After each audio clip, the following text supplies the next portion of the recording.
చేనేత సహకార సంఘాలకు పావలా వడ్డీ రుణాలు అందించి చేనేత రంగాన్ని బలోపేతం చేయాలని ఆంధ్రప్రదేశ్ చేనేత కులాల సమాఖ్య కన్వీనర్ పంపన రామకృష్ణ డిమాండ్ చేశారు. కాకినాడ నగరంలో స్థానిక బీహబ్ కన్వెన్షన్ లో ఆంధ్రప్రదేశ్ చేనేత కులాల రాష్ట్ర సమాఖ్య రౌండ్ టేబుల్ సమావేశం సంఘం కార్యనిర్వాహక కన్వీనర్ పంపన రామకృష్ణ అధ్యక్షతన నిర్వహించారు. ఈ సందర్భంగా వారు మాట్లాడుతూ సంక్షోభంలో ఉన్న చేనేత పరిశ్రమను కూటమి ప్రభుత్వం ఆదుకోవాలని కోరారు. ప్రస్తుతం ప్రభుత్వం నుండి చేనేత సంఘాలకు రావాల్సిన బకాయిలను తక్షణమే విడుదల చేయాలని డిమాండ్ చేశారు. అలాగే చేనేతలకు జీఎస్టీ మినహాయింపు ఇచ్చి చేనేత రంగాన్ని ఆదుకోవాలన్నారు. ప్రభుత్వం చేనేత కార్మికుల సంక్షేమం దృష్టిలో పెట్టుకుని 25,000 ప్రోత్సాహాన్ని వెంటనే అమలు చేయాలని, ప్రతి మగ్గానికి 200 యూనిట్లు కరెంటు ఫ్రీగా ఇవ్వాలని, జనతా వస్త్ర పథకం ప్రవేశపెట్టి తద్వారా ప్రవృత్తి పథకాలను ప్రోత్సహించాలని వారు డిమాండ్ చేశారు. చేనేతల న్యాయమైన సమస్యల సాధనకు అన్ని సంఘాలు ఐక్యంగా ముందుకు సాగాలని పిలుపునిచ్చారు.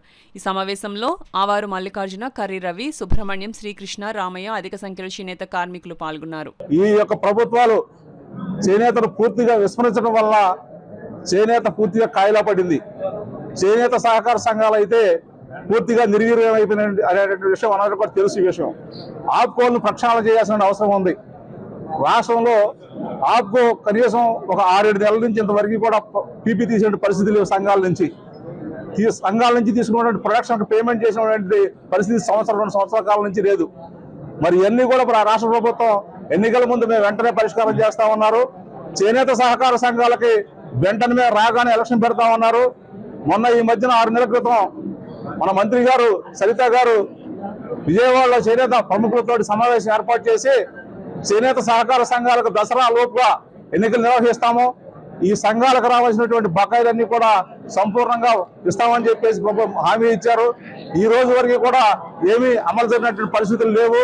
మరి మన ముఖ్యమంత్రి గారు జాతీయ చేనేత దినోత్సవం రోజు ఆగస్టు 7వ తారీఖున మరి ఈ యొక్క చేనేత కార్మికులకి ఒక కుటుంబానికి 200 యూనిట్లు ఫ్రీగా సబ్సిడీతో కూడినటువంటి విద్యుత్ సరఫరా ఇస్తామని చెప్పారు.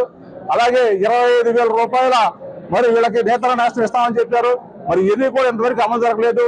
సుమారుగా సంవత్సరం 9 నెలలు కావస్తాను ప్రభుత్వం వచ్చి ఈ రోజు వరకు కూడా ఏది అమలు జరగకపోవడం, అలాగే చేనేత కార్మికులకు పని కల్పించే పరిస్థితి లేక సహకార సంఘాలు నిర్వీర్యమైనవి. వెంటనే చేనేత సహకార సంఘాలను బలోపేతం చేయడానికి ఎన్నికలు జరిపించాలి. వీళ్ళకు ఉన్నటువంటి ఆర్థిక ఇబ్బందుల్ని, సంఘాలకు ఉన్నటువంటి ఆర్థిక సమస్యలను పరిష్కారం చేసి ఈ ప్రభుత్వం ముందు ఎన్నికల ముందు ఏదైతే 200 కోట్ల రూపాయలు బకాయిలు చెల్లిస్తామందో దాన్ని ఇమీడియట్ గా చెల్లించాలని చెప్పేసి ఈ కార్మికులను ఆదుకోవాలని చెప్పి కోరుకుంటా ఉన్నాం. చేనేత సమస్యలు ఏంటంటే పావలా వడ్డీ ఇవన్నీ కూడా అందరికీ తెలుసున్న సమస్యలే. కానీ నేను ఒక విషయం వేరేగా చెప్పదలుచుకున్నాను. ఎందుకంటే ఆ చేనేత సంఘాలకి రుణమాఫీ చేస్తాం, అవి చేస్తాం, ఇవి చేస్తాం అని చెప్పి ప్రభుత్వాలు చెప్తున్నాయి. కానీ ఆ చేనేత సంఘాల నష్టాల బారిన ఉన్నాయి.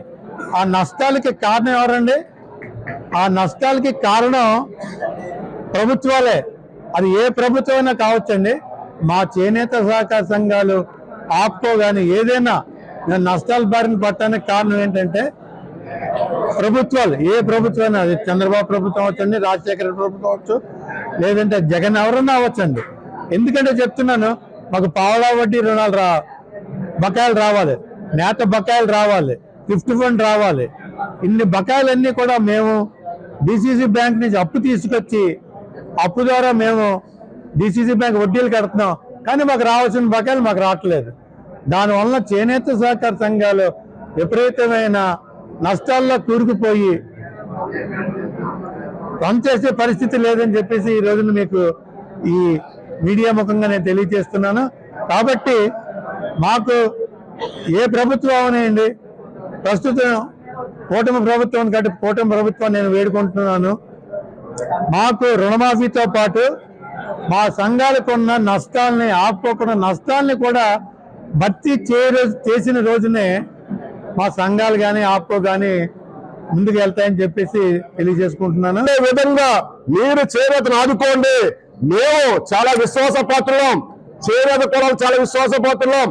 మాకు పావలా చేస్తే రూపాయి చెప్తాం, మాకు ఉపయోగపడండి, మేము మీ మనసులో పెట్టుకుంటాం. అంతేగాని చేనేత వ్యవస్థని నాశనం చేసే పరిస్థితి ఈ వేళ ప్రభుత్వాల్లో, ఈ ప్రభుత్వం ఆ ప్రభుత్వం కాదు, ఏ ప్రభుత్వం కూడా మమ్మల్ని ఓట్ బ్యాంక్ ఉపయోగించుకుంటున్నారు తప్ప మాకైతే ప్రభుత్వాల సహకారం అయితే ఏమీ లేదని చెప్పుకోవాలి. ఈ రోజు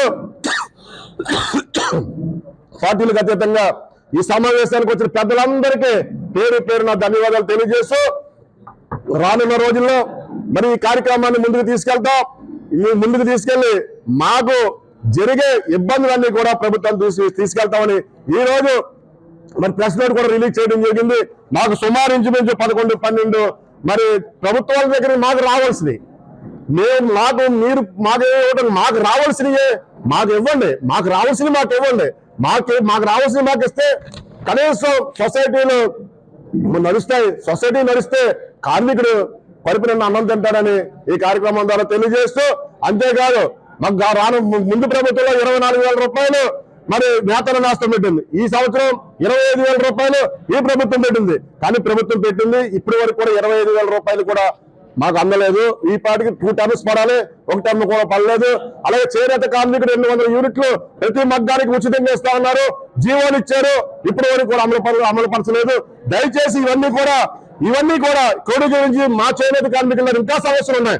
ఈ సమస్యలన్నీ కూడా ప్రభుత్వం దృష్టికి త్వరలో తీసుకెళ్తామని ఈ మీడియా ద్వారా రౌండ్ టేబుల్ సమావేశం ద్వారా తెలియపడతా ఉన్నాం.